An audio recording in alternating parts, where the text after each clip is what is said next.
Hello everyone, welcome back to Ansarkari. Today we will be continuing with the planet part of the solar system. Already हम sun के बारे में बात कर चुके हैं and the theories regarding the origin of sun. वैसे ही planets की जब बात करते हैं तो heliocentric theory, गैलीलियो के टाइम पे and also Kepler's law का जिक्र आता है and इसके साथ साथ अर्थ के रिगार्डिंग भी अलग अलग थ्योरीज है कि कैसे अर्थ इवॉल्व हुई, कैसे अर्थ का ओरिजिन हुआ, जिसमें नेबुलर हाइपोथेसिस आता है जो कि मैनुअल कांट ने दिया था। बाइनरी थ्योरी आती है जो कि चैम्बरलिन एंड मोल्टन ने प्रपोज की थी एंड इसके अलावा रसल वॉग हाइपोथेसिस भी आता है। तो सबसे पहले केपलर्स लॉ प्लैनेटरी मोशन के बारे में बात करते हैं। हम वर्ल्ड हिस्ट्री में भी देख चुके हैं जो टाइम चल रहा था इनलाइटनमेंट का, साइंटिफिक रेवोल्यूशन का 16th सेंचुरी के अंदर, जहाँ पे रैशनल थिंकिंग को प्रमोट किया जा रहा था, लोग नई नई डिस्कवरीज कर रहे थे, टेलीस्कोप बन रहा था एंड ऑल्सो कंपास का भी यूज हो रहा था। उसी टाइम पे जॉनस केपलर प्लैनेटरी मोशन के रिगार्डिंग केपलर्स लॉ लेके आते हैं जो कि हमें बताता है कि जो अर्थ है वो चाहे किसी भी पॉइंट पे हो अपने इलेप्टिकल ऑर्बिट में सन के अराउंड, वो same amount of distance cover करता है in the same amount of time. ये जरूरी हो जाता है क्योंकि आज के भी टाइम में ये एप्लीकेबल है। हम जितनी भी स्पेस मिशन प्लान करते हैं या करते आए हैं उसमें केपलर्स लॉ का एप्लीकेशन देखा जाता है। ऑल्सो सैटेलाइट जो ट्रैजेक्टरी फॉलो करती है अर्थ के अराउंड, उसमें भी देखा जाता है कि केपलर्स लॉ अप्लाई होता है। इसके साथ साथ नेबुलर हाइपोथेसिस जो कि इमैनुअल कांट ने दिया था, वो बात करता है कि जो सोलर सिस्टम है वो एक रोटेटिंग क्लाउड, जो गैस और डस्ट का रोटेटिंग क्लाउड था, उससे बना है एंड ग्रेविटी की वजह से वो कोलैप्स हो गया, कंडेंस हो गया एंड प्लैनेट्स फॉर्म हो गए। वैसे ही बाइनरी थ्योरी जो कि बोलती है कि रोग स्टार था जो कि पास बाय कर रहा था सन के पास से एंड ग्रेविटेशनल फोर्स की वजह से जो मटेरियल है वो सन की तरफ पुल हो गया, कंडेंस हो गया टाइम के साथ एंड उसी मटेरियल से, उन्हीं रोग स्टार से बेसिकली प्लैनेट्स फॉर्म हो गए। रसल हाइपोथेसिस बोलता है कि एक बाइनरी स्टार था जो कि कंपेनियन था सन का एंड दोनों ही स्पाइरल कर रहे थे, बट क्योंकि इनवर्ड ग्रेविटेशनल इंटरेक्शन हो रहा था इस वजह से दोनों का कोलिजन हुआ एंड डिफरेंट डिफरेंट जो प्लैनेट्स हैं वो फॉर्म हो गए।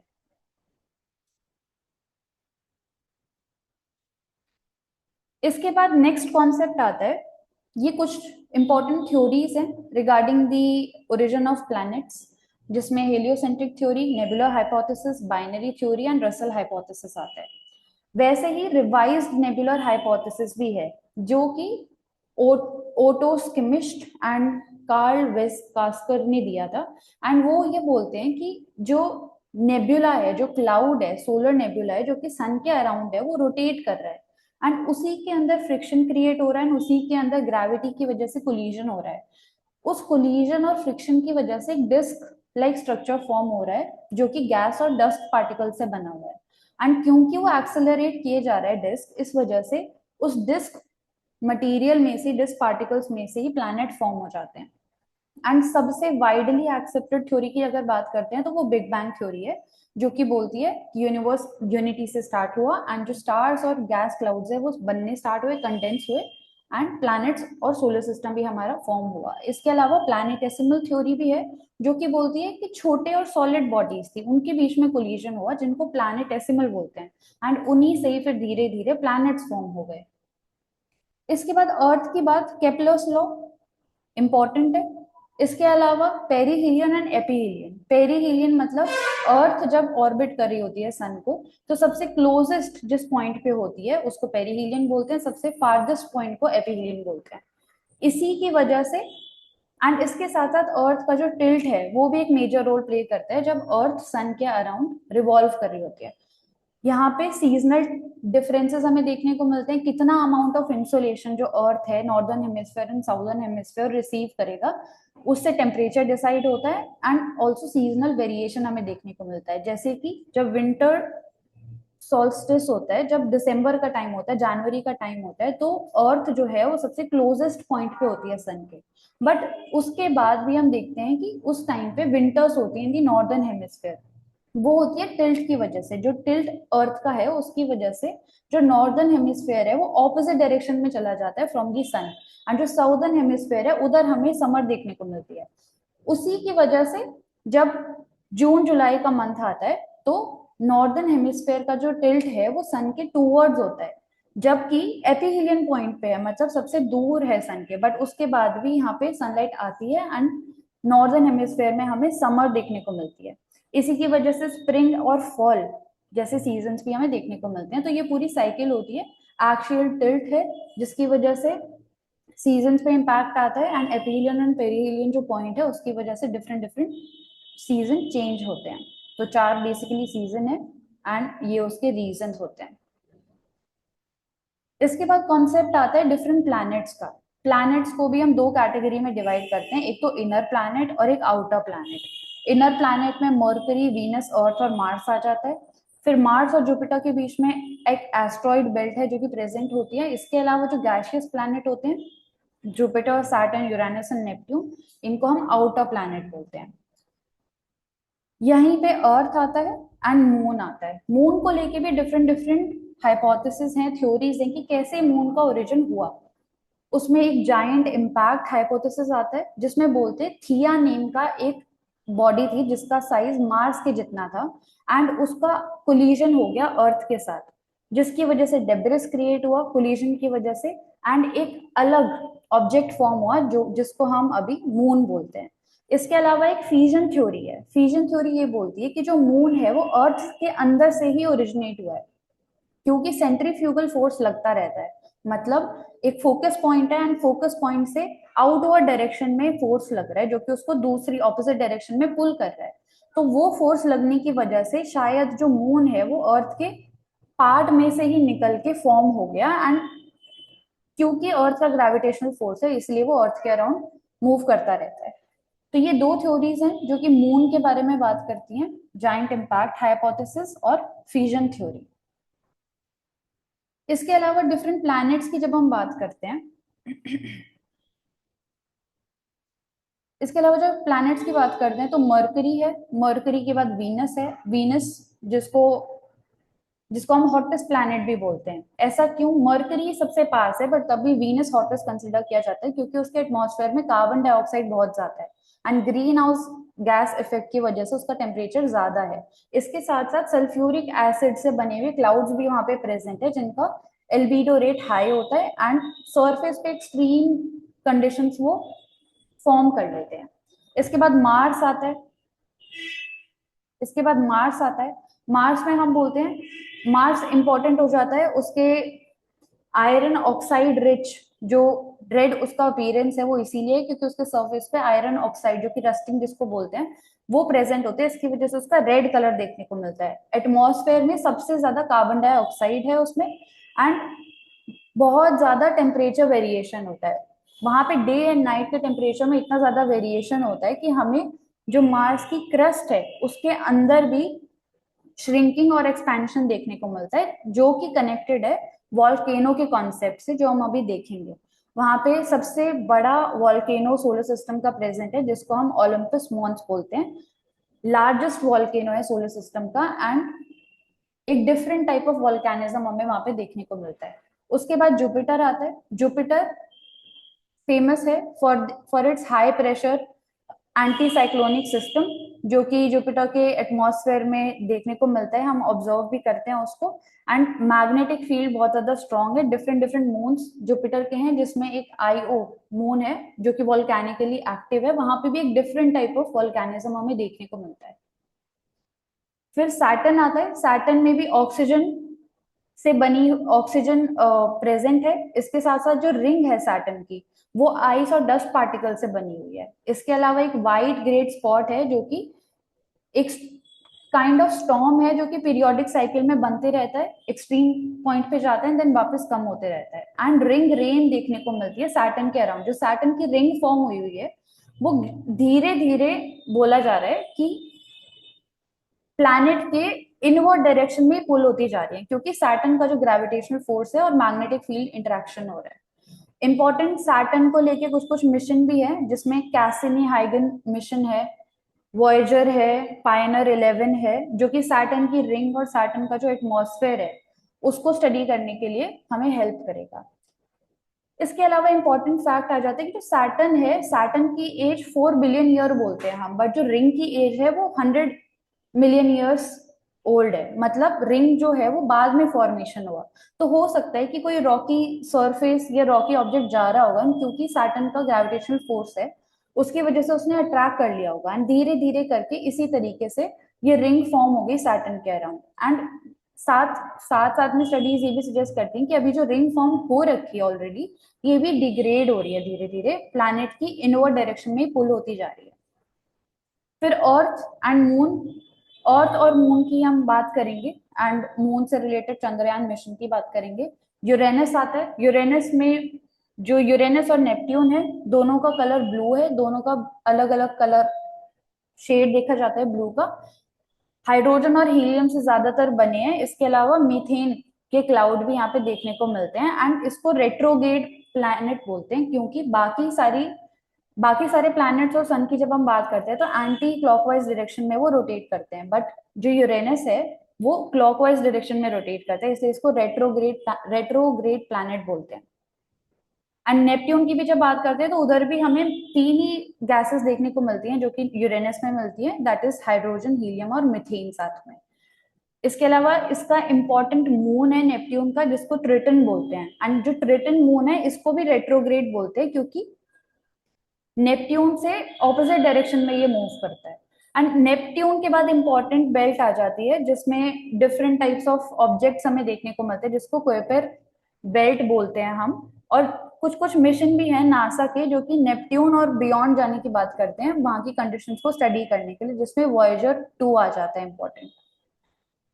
करुणा, हाँ जी। यहाँ पे एस्ट्रॉयड बेल्ट और क्यूपर बेल्ट में डिफरेंस क्या है मेन? एक तो ये तो पोजीशन हो गई, बट जो हम्म। इसके एलिमेंट्स का कॉम्पोजिशन है, how that is different? Mansi the, I don't think composition में डिफरेंस है, बस पोजीशन की वजह से ही हमने डिफरेंस क्रिएट किया है, ताकि हम डिफरेंशिएट कर पाए कि ऑब्जेक्ट कहाँ से बिलोंग कर रहा है। इसमें जो एस्ट्रॉयड बेल्ट है ना, it is hmm. Majorly composed of rock and metal, क्योंकि वो सामने में, और जो सोलर सिस्टम के जो ट्रेसेस बच गए थे वो एस्ट्रॉयड बेल्ट में आ गए एक तरह से।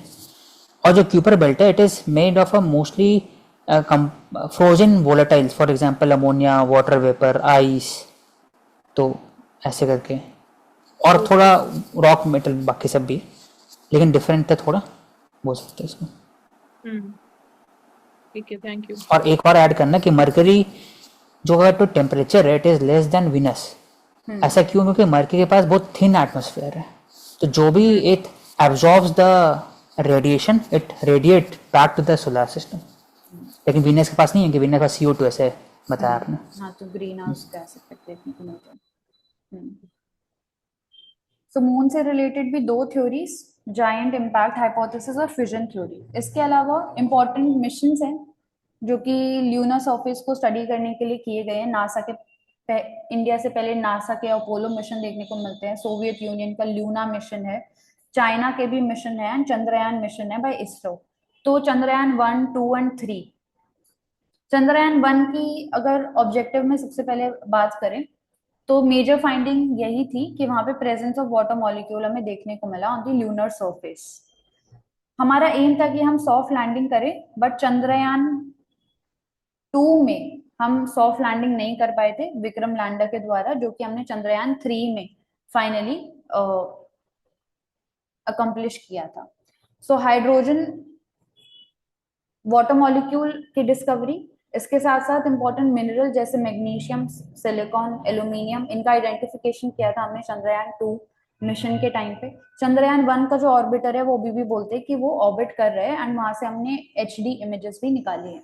चंद्रयान 3 की सबसे मेजर अचीवमेंट यही थी कि हम सॉफ्ट लैंडिंग कर पाए थे जो मून का साउथ पोल है। प्रज्ञान रोवर था जिसने पता लगाया था कि जो जैसे जैसे मून के सरफेस के नीचे हम डिग इन करते हैं तो कितना टेम्परेचर वेरिएशन होता है, तो जितना हमने एक्सपेक्ट नहीं किया था उससे भी ज्यादा ही हमें टेम्परेचर वेरिएशन देखने को मिला है। तो जितना हम नीचे जा रहे थे उतना ही टेम्परेचर कम हो रहा था मून के सरफेस में। इसके साथ साथ सल्फर को भी हमने डिटेक्ट किया है ऑन दी ल्यूनर सरफेस। यहाँ पे Japan, NASA and European space agency के साथ भी हमने पार्टनरशिप की थी डिफरेंट कंपोनेंट्स को लेके। इसके अलावा चंद्रयान 4, इसमें हमारा सबसे बड़ा मोटिव ये होगा कि हम एक sample of the soil from the lunar surface वो लेके आ सकें, एंड जो ऑलरेडी हम फाइंडिंग कर चुके हैं साउथ पोल के रिगार्डिंग, उनको उनको आगे बढ़ पाए। तो इसमें भी इसरो जो है कुछ स्पेसिफिक पार्ट्स के लिए नासा और ईएसए के साथ भी कोलैबोरेट कर रहा है, जैसा कि इधर देख भी सकते हैं। तो पीएसएलवी हमने पहले यूज किया था चंद्रयान 1 में, फिर चंद्रयान 2 में lander Vikram and rover Pragyan. GSLV Mk3 launch vehicle हमने यूज किया। साउथ पोल हमारा गोल था वहां पे सॉफ्ट लैंडिंग करना। लार्जेस्ट है GSLV Mk3 अभी तक का।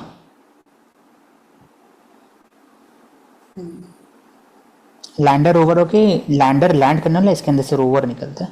हाँ, it is use for spectroscopy, collection of materials, और फिर अलग अलग नाम भी दिया हुआ है।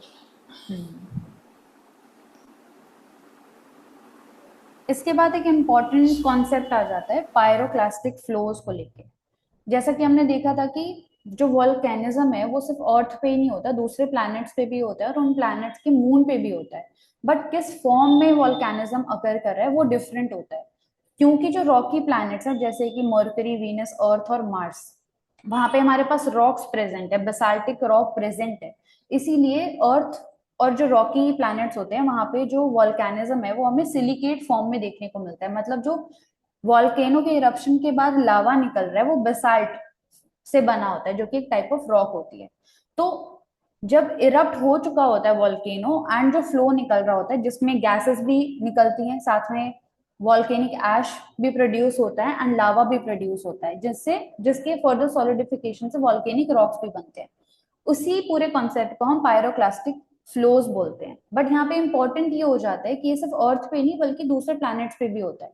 इंडिया में भी पायरोक्लास्टिक फ्लोज का एग्जांपल देखते हैं तो जो पूरा डेक्कन ट्रैप है वो वॉल्केनिक रिमेन से ही बना हुआ है, जो कि Cretaceous period that is 66 million years ago तब बना था। बैरन आइलैंड, अंडमान निकोबार, जहां पे भी एक्टिव वॉल्केनो है उससे जो भी फ्लो निकल रहा है, जो भी डेब्रिस निकल रहा है, उसी को हम पायरोक्लास्टिक फ्लो बोलते हैं।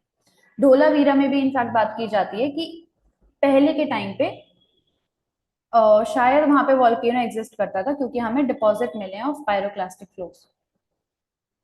इंपॉर्टेंट अब ये हो जाता है कि जो रॉकी प्लैनेट्स हैं मरकरी, वीनस, अर्थ और मार्स, यहाँ पे तो हमें सिलिकेट फॉर्म में वॉल्केनिज्म देखने को मिलता है। मतलब लावा निकल रहा है, एश निकल रहा है एंड बेसाल्ट फॉर्म में निकल रहा है। बट बहुत सारे प्लैनेट्स और भी हैं जो कि गैशियस प्लैनेट हम बोलते हैं, वहां पे कोई सॉलिड कोर नहीं है, सॉलिड सरफेस नहीं है, बट वहां पे भी वॉल्केनिज्म होता है। क्योंकि उनका टेम्परेचर कम होता है तो वहां पे वॉल्केनिज्म होने के बाद जो इरप्शन होता है वो डिफरेंट टाइप में होता है, या तो वो गैसेस के फॉर्म में होता है या तो वो लिक्विड वाटर के फॉर्म में होता है। एंड यही जो वाटर है वो डिफरेंट गैसेस में रिच होता है। फॉर एग्जाम्पल अगर हम नेपट्यून के मून की बात करते हैं तो वहां पे नेपट्यून के मून ट्रिटन की बात अगर करते हैं तो जो वॉल्केनो है वो इरप्ट होता है, बट जो वॉल्केनिक फ्लो है, जो पायरोक्लास्टिक फ्लो है वहां पे, वो नाइट्रोजन गैस के फॉर्म में होता है।